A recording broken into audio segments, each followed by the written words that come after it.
Donc pour la correction, pour les questions, pour la première question, vous avez la question 1, je vous ai donné le corrigé directement avec le sujet, parce que ce n'est pas vraiment l'objet de nos problèmes, nous, en première S. La deuxième question, donc je vous ai mis les 3 définitions au tableau.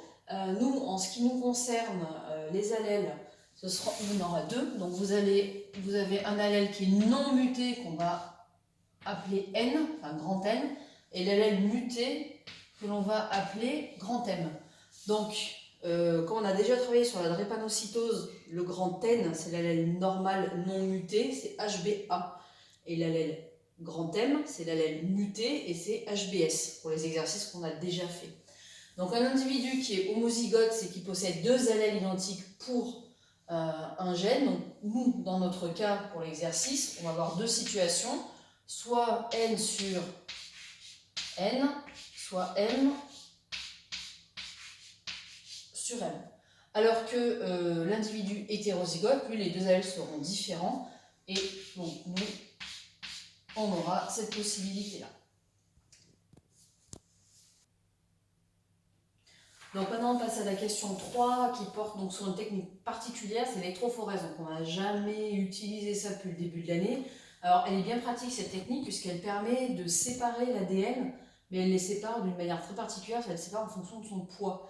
Donc rappelez-vous la différence entre l'allèle HBA et l'allèle HBS, c'est tout simplement un acide aminé. Vous avez le glutamate sur l'HBA qui est remplacé par une valine sur l'allèle HBS. Et donc cette petite différence fait que ces 2 allèles n'auront pas le même poids.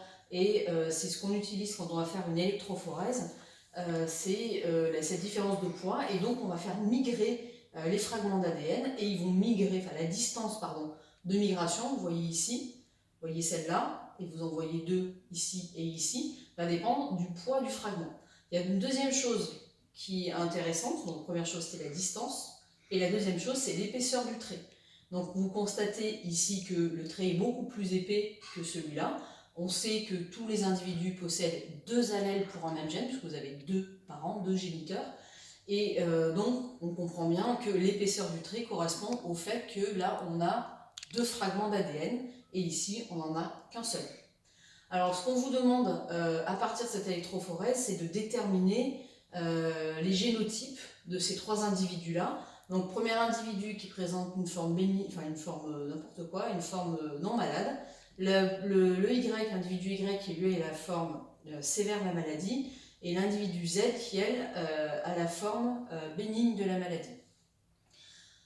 Donc, mon individu X, étant donné qu'il possède 2 allèles, puisque le trait est TP, là on a 2 allèles identiques.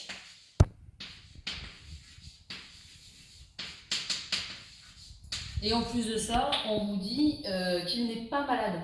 Donc, et n'étant pas malade, possédant 2 allèles identiques, on détermine son génotype, donc 2 fois l'allèle normal ou 2 fois l'allèle non muté.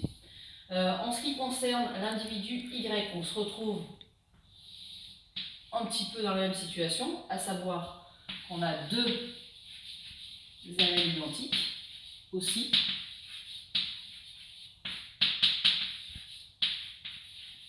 Mais ce ne sera pas les mêmes, là et là, puisqu'ils n'ont pas migré à la même distance, là, ils n'ont pas le même poids.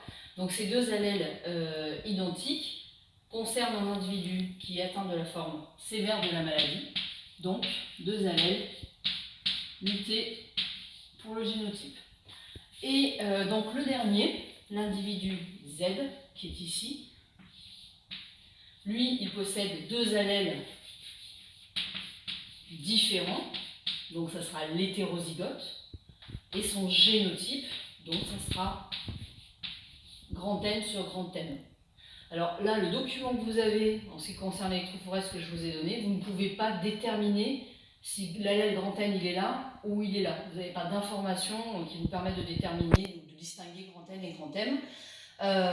Donc voilà, donc on se retrouve avec l'individu X, l'individu Y, qui sont tous les 2 des individus homozygotes, qui ont des génotypes différents, et l'individu Z, qui lui est un individu hétérozygote, et donc qui a les 2 allèles différents. Alors pour répondre précisément aux questions qui vous sont posées, donc on vous demande quel type d'hémoglobine va être présente chez ces 3 individus. Donc comme X est homozygote pour l'allèle normale, forcément 100% de ces hémoglobines seront normales, donc biconcaves, comme on avait vu dans l'exercice précédent quand on avait fait drépanocytose et paludisme. En ce qui concerne l'individu Y qui a 2 allèles mutés, lui, donc 100% de ces hémoglobines sont en forme de fossiles. Donc problème. Et à l'inverse, l'individu hétérozygote, les hémoglobines sont à 50-50, biconcaves et sous forme de fossiles.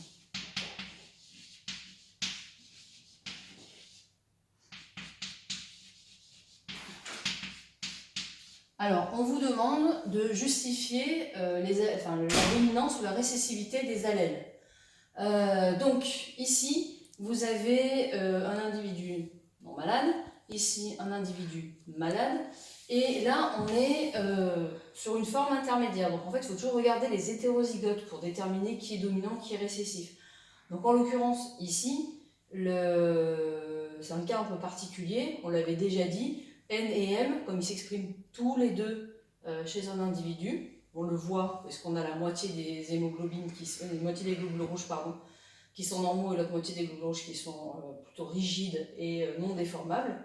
Eh bien, ça veut dire que les 2 allèles s'expriment tous les deux, donc ils sont co-dominants. Il n'y en a pas un qui domine et il n'y en a pas un qui est récessif, qui se fait écraser par l'autre.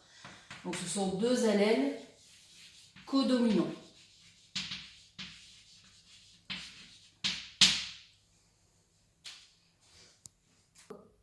Donc pour la question suivante, on vous demande les différents génotypes de ces 4 individus-là à partir du tableau de croisement, n'importe quoi, à partir de l'arbre généalogique. Dans la légende de l'arbre généalogique, on vous signale qui a la forme bénigne de la maladie, donc vous connaissez les hétérozygotes, qui a les formes sévères et qui n'est pas malade. Donc ce premier individu, il apparaît complètement noirci, donc dans la légende c'est quelqu'un qui est malade, et le fait que ce soit un rond, je ne sais pas si vous vous rappelez, c'est une femme. Après, le second individu, donc le grand 3 petit 2, c'est aussi une femme, mais qui est hétérozygote cette fois, ainsi que la personne avec qui elle a déjà eu ses enfants. Donc les 2 parents, entre guillemets, sont hétérozygotes tous les deux. Et on vous demande, pardon, je me suis trompée, un dernier individu qui de nouveau est une femme, mais par contre qui n'est pas atteinte par la maladie. Je crois bien que sur l'arbre, le chiffre 3 n'apparaît pas, après c'est pas très grave. On vous demande par rapport à cet arbre généalogique quel est le facteur aggravant. Alors aggravant, ça ne veut pas dire que ce type d'union génère de nouvelles maladies, c'est pas ça. C'est que la maladie existe déjà dans la famille et le fait qu'il y ait des unions consanguines, ça concentre l'allèle muté dans une même famille. Donc les enfants vont avoir plus de risques d'être malades. Vous regardez, donc il y a une union à un moment qui est signalée par une double barre en fait. Et c'est ça, c'est ce qui signale en fait des mariages consanguins, là en l'occurrence entre cousins germains, donc grand 3 petit 2 et grand 3 petit 3 sont cousins germains. La dernière question, on vous demande donc d'estimer le risque que un potentiel nouvel enfant de ce couple puisse être malade.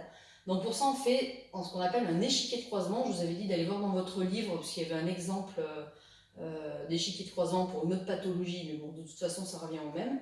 Donc ce qu'on vous a expliqué, c'est qu'il fallait absolument, lorsque vous voulez tester justement les génotypes d'une descendance, c'est faire apparaître les allèles que va proposer la mère dans ses ovules et les allèles que va proposer le père dans ses spermatozoïdes.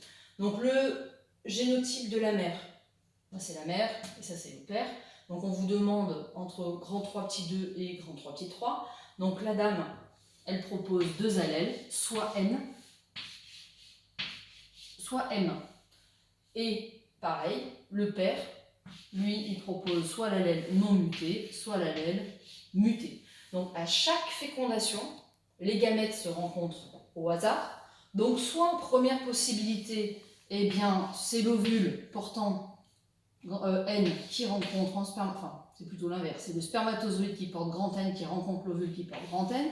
À ce moment-là, l'enfant, il n'aura aucun allèle muté, donc il sera non malade.